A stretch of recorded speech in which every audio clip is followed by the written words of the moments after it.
নমস্কার, দোল পূর্ণিমার শুভেচ্ছা জানাচ্ছি। যদিও পুরো জীবনটাই রঙিন হয়ে উঠেছে, বেরঙিন হয়ে গেছে, তবুও ফর্মালিটিস মেনটেন করার জন্যই সকলকে দোল পূর্ণিমা ও হোলির শুভেচ্ছা জানাচ্ছি। আজকে প্রথমেই সকালবেলায় একটি খারাপ খবর আসে। গতকাল আমাদের অবস্থান মঞ্চ থেকে ফেরার পথে হুগলি জেলার উত্তরপাড়া গার্লস হাই স্কুলের দুজন দিদিমণি তারা টোটো অ্যাক্সিডেন্ট করেন। দুজনেই বেশ ক্ষতিগ্রস্ত হয়েছেন, আহত হয়েছেন। একজন জয়তী ম্যাডাম আর একজন শর্মিষ্ঠা ম্যাডাম। শর্মিষ্ঠা ম্যাডামের হাতের ইনজুরিটা খুব বেশি। ওনাদের সঙ্গে ফোনে কথা বলেছি, আরোগ্য কামনা করেছি। যদি কোনো সহযোগিতার প্রয়োজন হয় সেটার কথাও তাদেরকে বলেছি, চেষ্টা করব পাশে থাকার। অন্যদিকে জানেন, যেদিন আমরা কর্মসূচি শুরু,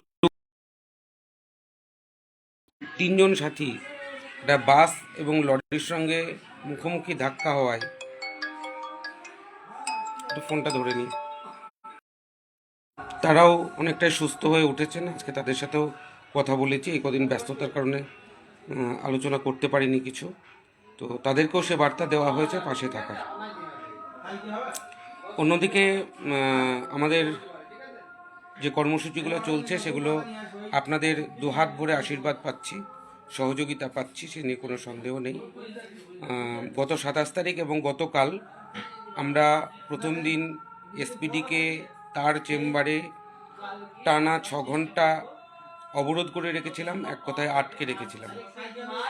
গতকাল আমরা অ্যাডিশনাল এসপিডি তাকেও আমরা প্রায় 4 ঘন্টার কাছাকাছি সময় তার চেম্বারে আমরা তাকে আটকে রেখেছিলাম। যতক্ষণ আমাদের ভাতা বৃদ্ধি না হবে ততক্ষণ আপনাকে ছাড়বো না, আপনি যতক্ষণ রিকমেন্ডেশন লেটার না লিখবেন ততক্ষণ আমরা ছাড়বো না, এই দাবিতে।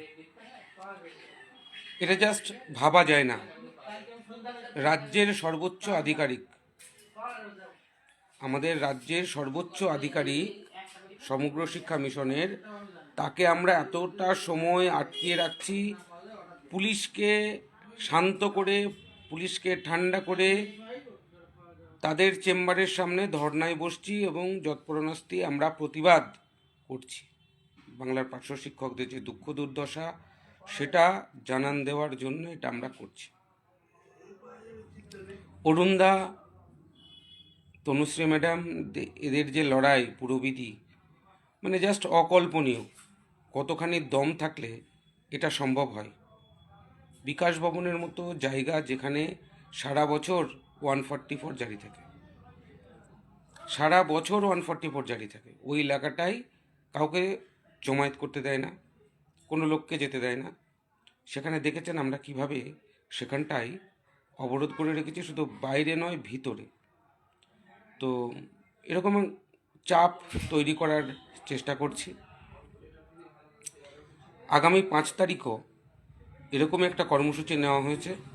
5 তারিখে আমাদের অ্যাকচুয়ালি দুটো কর্মসূচি থাকবে। একদিকে বিকাশ ভবনে আমাদের 4-5 জন প্রতিনিধি তারা যাবেন, তারা এসপিডির সঙ্গে সাক্ষাৎ করবেন, জানি না আসবেন কিনা, এবং ওখান থেকে যাতে রেকমেন্ডেশন লেটার পাঠানো যায় তার জন্য সর্বোচ্চ চাপ ওখানে তৈরি করা হবে। অন্যদিকে আমাদের র্যালি হবে একটা, সেটা শিয়ালদা থেকে কলেজ স্কোয়ার পর্যন্ত যাবে। ইতিমধ্যে সেটার পারমিশন আমরা পেয়ে গেছি। আপনাদের অনেকের ধারণা ছিল পার্শ্ব শিক্ষক ঐক্যমঞ্চ,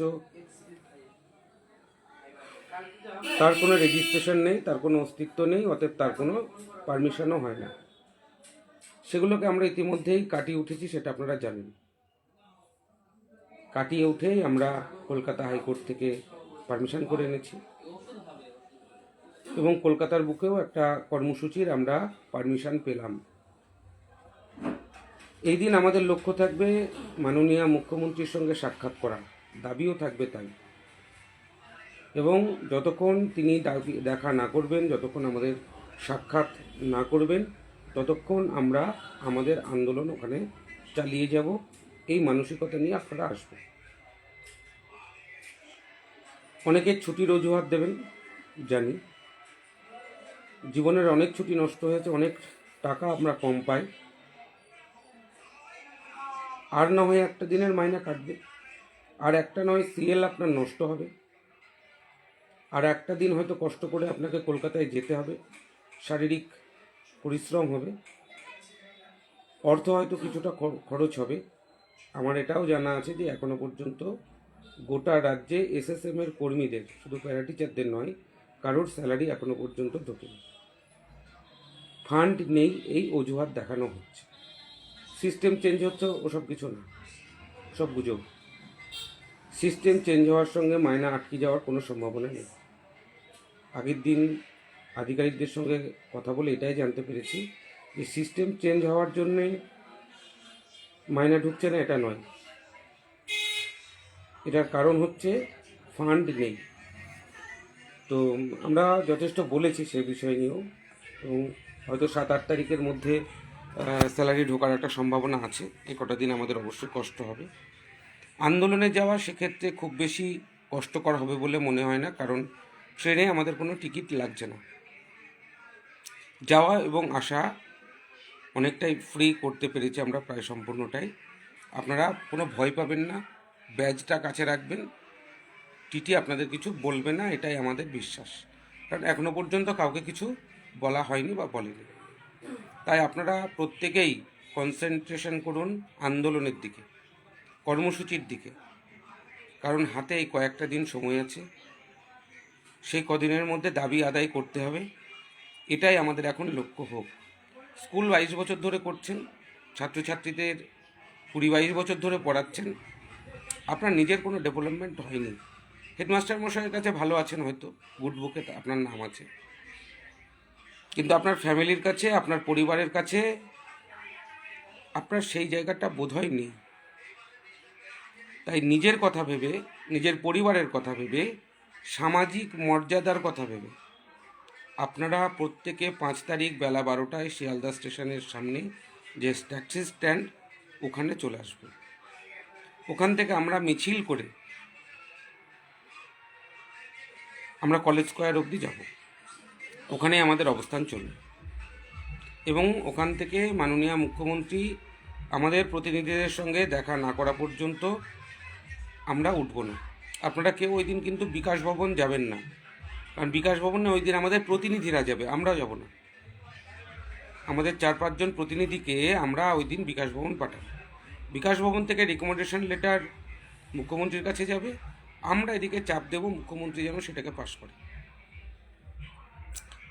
তো এখন দেখা যাক আমরা কত দূর লড়াই দিতে পারি। জমায়েত যত বেশি হবে লড়াইটা তত ভালো হবে, তত বেশি হবে, তত জোরদার হবে। আপনারা যে সমস্ত প্রস্তাবগুলো দিয়েছেন সেগুলোকে আমরা অক্ষরে অক্ষরে পালন করার চেষ্টা করেছি। আপনারা বলেছিলেন মাননীয় মুখ্যমন্ত্রীর প্রতিশ্রুতির যে ভিডিও সেটা মঞ্চে চালাতে, আমরা সেটা চালিয়েছি, আমাদের টিভি স্ক্রিনে সেটা চলেছে। আপনারা যারা গিয়েছেন তারা অবশ্যই লক্ষ্য করেছেন সে বিষয়টা। আগামী দিনে 5 তারিখে কীভাবে আন্দোলন করা যায় সে বিষয়ে আপনারাও সুস্পষ্ট মতামত দেবেন। আর একটা বিষয় বলি, যেটা অত্যন্ত গুরুত্বপূর্ণ বিষয়, সেটা হচ্ছে যে কোনো কাজ করতে গেলে একটা অর্থের প্রয়োজন হয়। আমি জানি আমার পার্শ্ব শিক্ষকরা সেদিক থেকে অনেক পিছিয়ে, তবুও তার মধ্যে থেকে আমাদের ওখানে যে খরচটা হচ্ছে, প্যান্ডেল, মাইক, লাইট, আনুষঙ্গিক কিছু খরচা আমাদের হচ্ছে, সে বিষয়টাও আপনারা একটুখানি লক্ষ্য করবেন, একটু নজর দেবেন। আমরা প্রত্যেকেই যদি খুব সামান্য করে সহযোগিতা করি, পাশে দাঁড়াই, তাহলে কিন্তু এই মহৎ কাজও আমাদের কাছে সহজ হয়ে যাবে। সেদিকটাও আপনারা নজরে রাখবেন। আর কর্মসূচি নিয়েও আপনারা মতামত দেবেন, আমরা কোন পথে এগোবো।